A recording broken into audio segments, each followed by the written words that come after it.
Bom dia, quinto ano, tudo bem?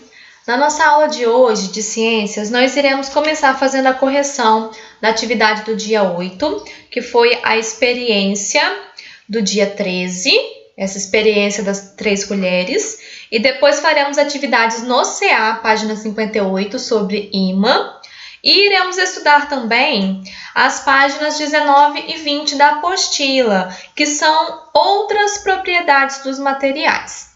Então, vamos começar aqui com as correções da apostila, página 13. Vamos lá. O que aconteceu com a manteiga em cada uma das colheres? A tendência é que a manteiga da colher de metal, que é um bom condutor de calor, derreta primeiro e caia da colher. Foi o que aconteceu na maioria, dos casos nas experiências de vocês. Número 2. Classifique o material de que cada colher é feita como bom ou mau condutor de calor. O metal é bom condutor de calor e o plástico e a madeira são maus condutores.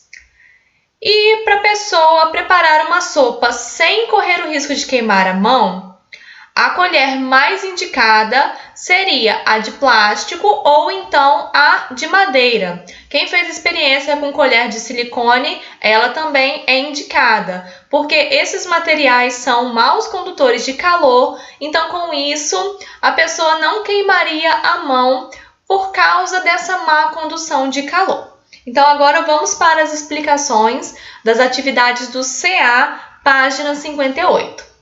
Aqui no CA, página 58, primeiro nós temos essa curiosidade aqui sobre os animais migratórios, como por exemplo a tartaruga cabeçuda.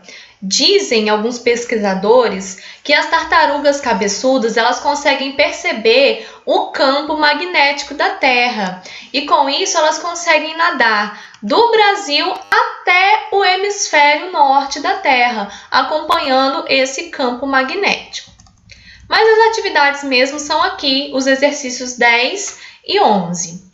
No exercício 10, nós precisamos desenhar aqui na ilustração as linhas que representam o campo magnético da Terra.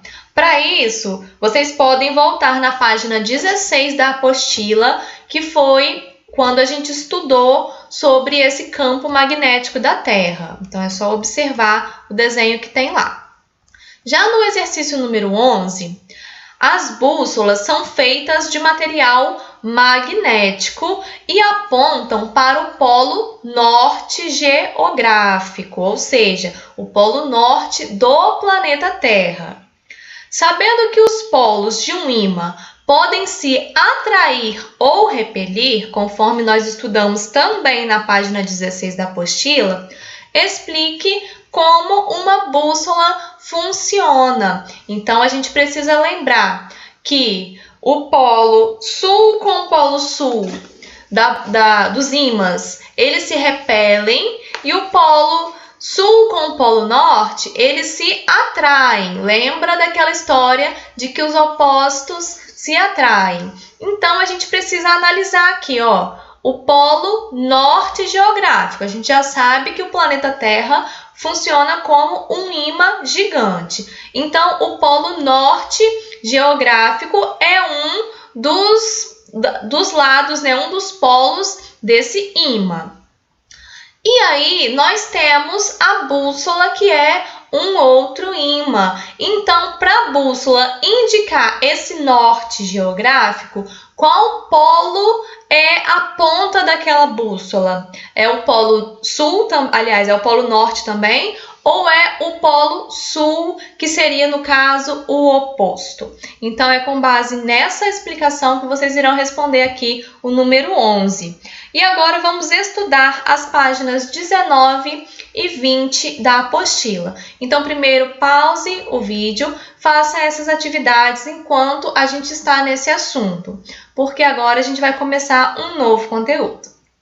Bom, aqui na página 19 da apostila, nós vamos estudar outras propriedades além daquelas que nós já estudamos, que foram a densidade, a solubilidade, a condutibilidade térmica e elétrica, ou seja, a condução de calor, que é a energia térmica, e elétrica, que é a eletricidade, e também estudamos a propriedade do magnetismo, que tem relação com os ímãs.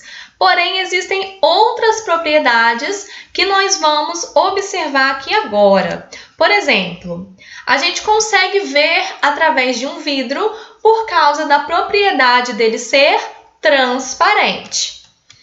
Essa boia, ela pode ser dobrada porque ela é flexível. Já alguns materiais, como esse elástico aqui, ele tem a capacidade de ser esticado e voltar à forma inicial, porque ele tem a propriedade de ser elástico. Já coisas que a gente quebra com facilidade, como por exemplo a casca do ovo, tem a propriedade de ser frágil. Ao contrário dos parafusos, que a gente não tem facilidade para quebrar. Por quê? Ele é feito de aço e o aço é um material resistente, ou seja, não quebra com facilidade. E a madeira, ao contrário daquela boia ali de cima, que era flexível, a madeira ela é rígida, ou seja, não pode ser facilmente dobrada, ela é rígida. Aqui na página 20 agora. O diamante aqui, ele é um mineral que tem a propriedade de ser duro, ou seja, a gente não consegue fazer um furo com facilidade nesse diamante. Já os metais, eles têm a característica de serem brilhantes, ou seja, eles conseguem refletir a luz que recebem. E esses metais, eles também têm a capacidade de serem transformados em fios. Aqui, por exemplo, a gente tem um rolo com fio de cobre. E esse fio de cobre, ele é muito utilizado para ser um condutor de energia elétrica dentro dos fios dos aparelhos elétricos. Lembra que a gente estudou que por dentro nós temos os fios, que são bons condutores de energia elétrica, e por fora nós temos uma capa de plástico para impedir que nós tomemos choques. Então, é um exemplo de um metal sendo utilizado em forma de fio. E o uso desses materiais, como acontece? Nós já sabemos que ao nosso redor, a todo tempo, nós vemos objetos feitos de papel, madeira, grafite, plástico e várias outras coisas. Ferro, vidro, algodão, nossas roupas, por exemplo. E essa questão da escolha de qual material vai ser usado para produzir cada objeto, ela é cuidadosamente feita por alguém que estudou para produzir aquele objeto.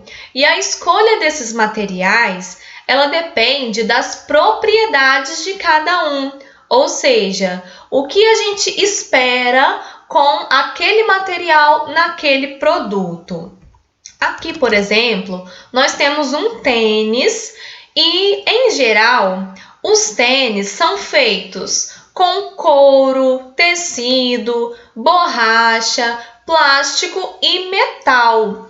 Esses materiais estão distribuídos pelo tênis e em cada parte nós temos um material diferente. Por exemplo, o solado geralmente é de borracha. Por que ele é de borracha?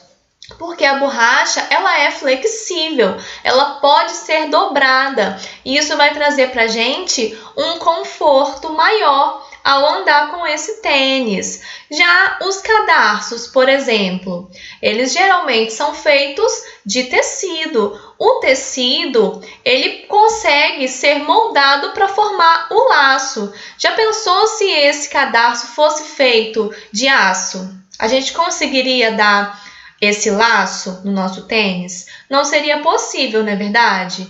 Então, a escolha de cada material é feita de acordo com a função que a gente precisa para cada objeto.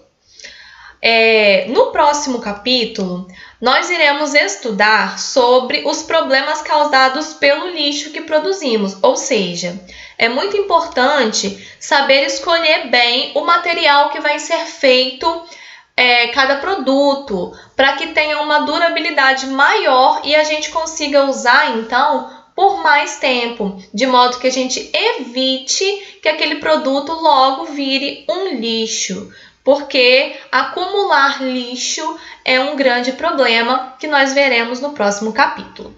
Então, assim, pessoal, a gente termina os estudos de hoje. Qualquer dúvida, estou à disposição. Beijos para vocês e até a próxima aula!